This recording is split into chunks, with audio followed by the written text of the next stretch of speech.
Hello and welcome to the next episode of my racial overview videos for Battlefleet Gothic. Today I'm going to be playing the Eldar Corsairs. These were my favourite race back in the tabletop days of the game. I've really struggled to get to grips with them in the game, in the PC game, the PC version of the game. The way that their hollow fields work don't necessarily translate to how I remember them working in the game, but I'll explain that a little bit more as we play through the game.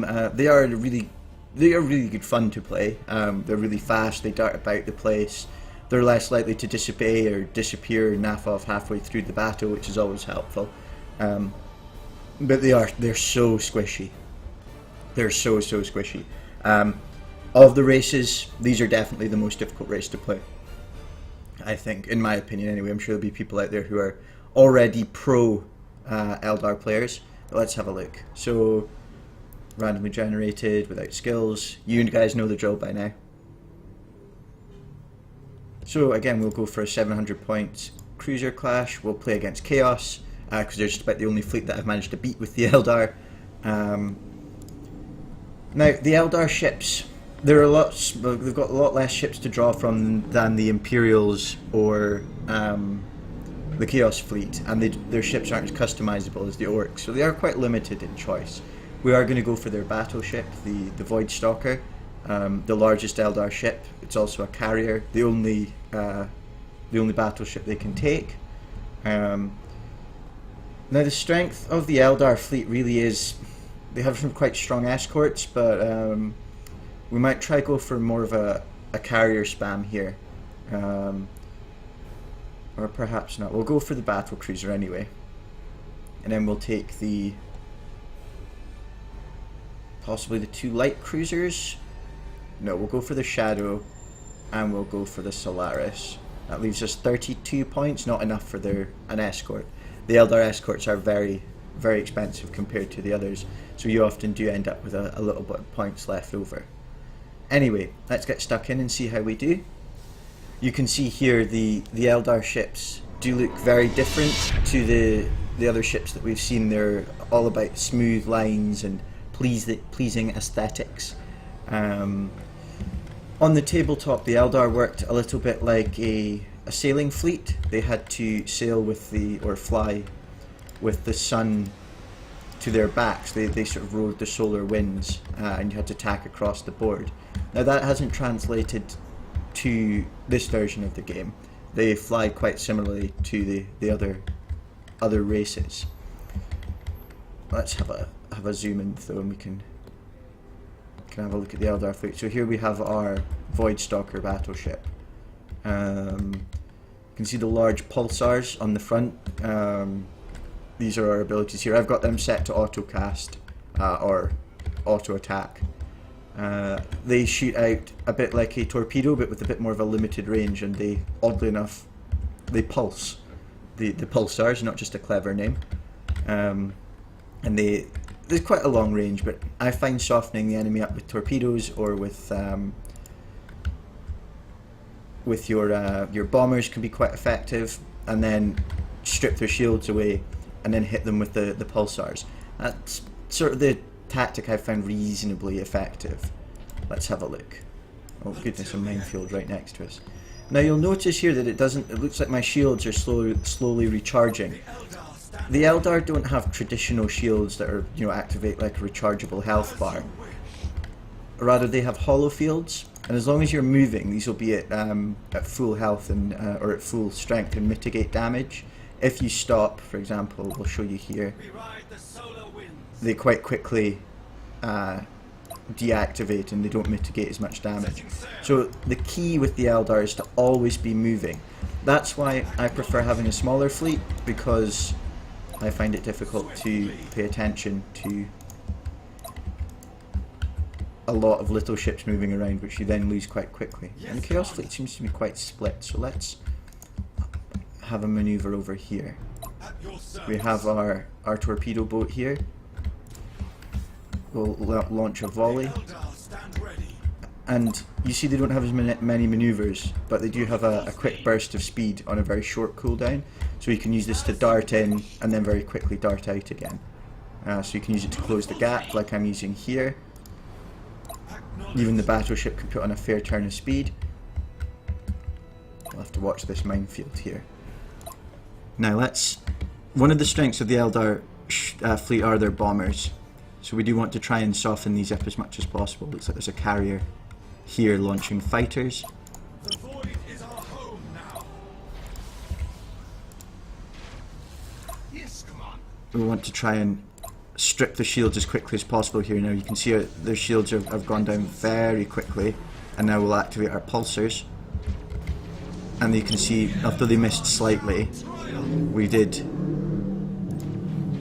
do a fair amount of damage to this Hellbore light cruiser. Now you always want to be moving, although you don't want to be ramming like I just did there. That was a poor call. You see, because I've left this ship stationary, it's died so quickly. But we've used our pulsars to kill one of the Chaos ships, and we need to keep that pressure on here. We'll try and retreat, maybe try and get another bomber volley or bomber wave from our Solaris. Now you see, that was quite a successful engagement for me for the Eldar, because I didn't instantly lose a ship, which I find I often do. Now what I'm going to do is I'm going to pull back, use my speed to get out of trouble, and then maybe pick on this isolated ship here. I want to try and protect the Solaris for long enough for me to get another bomber wave. The Eldar stand ready. I'm just going to use my speed boost to... Oh no, I've mistimed that. Oh no, we've just managed to dodge those torpedoes. There we go. So we have an infidel raider here now. We should take care of this without too much hassle. Using our bombers and our superior aircraft, and then perhaps a pulsar volley as well. There we go. You can see how quickly we just scythed through that infidel with the pulsars. You find that you'll be micromanaging your ships quite a lot, even more so than usually. I'm sure anyone who's watched any of these videos will know that I'm not particularly brilliant at micromanaging my ships. I tend to just leave them to get on with things. But with the Eldar, you constantly need to be moving, or your hollow fields will decharge. Now I've got myself in a little bit of trouble here. Perhaps if I boost away. There, I've managed to save that ship, although it's not really going to be that much of an effective fighting force. Let's try that. No, it's too long range for pulses. Let's send these bombers off just before that ship disengages. Now we've lost 2 of our Eldar ships now to... Oh, and this guy seems to want to run away. I'll execute the captain, and whilst I might be a little bit less effective, I can still use my pulsars to chip away here. You can see just with one volley there, we pretty much just stripped the shields from the Chaos ship, and then we'll follow up with another volley here, and I'll try and get in behind this Chaos ship here. We need to try and retreat here. Whereas perhaps with the Imperials or the Orcs I would have just sailed through the Chaos ship there. I can't really afford to do that with the super squishy Eldar. I need to constantly be moving, repositioning. And I've been boarded here, so I'm probably going to lose this this Eclipse class here, our battle cruiser. Although our battleship's still faring fairly effectively. You can see how quickly the Eldar can turn on a point here as well. Just turning on as I say, on a point, very effective, very quick at repositioning. Let's try a pulsar volley here, point blank range, and keep up the pressure with bombers. Whilst at the same time always trying to be moving, so I've sat stationary for far too long, taking a lot of damage that I didn't really need to take, because I've just been sat still just for too long. It's the problem. If you sit still, your hollow shields lose their charge. You can even probably tell by the voice that I find the Eldar very challenging to play. I'm a little bit manic trying to keep these guys in check. I'm going to pull back here, boost to safety, let my hollow fields recharge,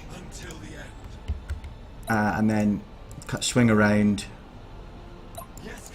turn on a point very quickly. The problem against the Chaos Fleet is they do have long range, so they can sort of pick you off or chip you down as you are repositioning. But I've got some of my slightly tankier ships left. I'll boost back in here, catch up, bring myself in position for another pulsar volley. Oops, no, missed a little bit there. See if I can catch the last one. No. Now we've been boarded here. The Eldar ships, you don't really want to be getting boarded if you can avoid it. You want to just be chipping away constantly, as you can see here. Now, whew, that was a bit of a frantic game. The Eldar, they are really good fun to play. I did enjoy that, despite the panic in my voice for most of the game. They are really, really squishy. They're really the rapier in a game of sledgehammers, perhaps would be a good way to describe them. A lot of the other ships are very brutal. The other fleets are very brutal, very in your face. The Eldar are no, they're poke, poke, poke, then pull back, poke, poke, poke. You know, you want to kill a ship and then reposition, kill a ship, reposition, or certainly in my experience. Anyway, that's going to be it for a little while until the Space Marine fleet is released. I don't know off the top of my head when that's coming. It should be in the next couple of weeks.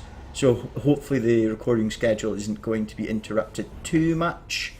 You know the deal, like, share, subscribe, comment. Everything means so much to us if you can like, share, you know, share this on social media, whatever. Show your friends. Do all the good stuff on the social medias as well. And I shall speak to you all later. Bye.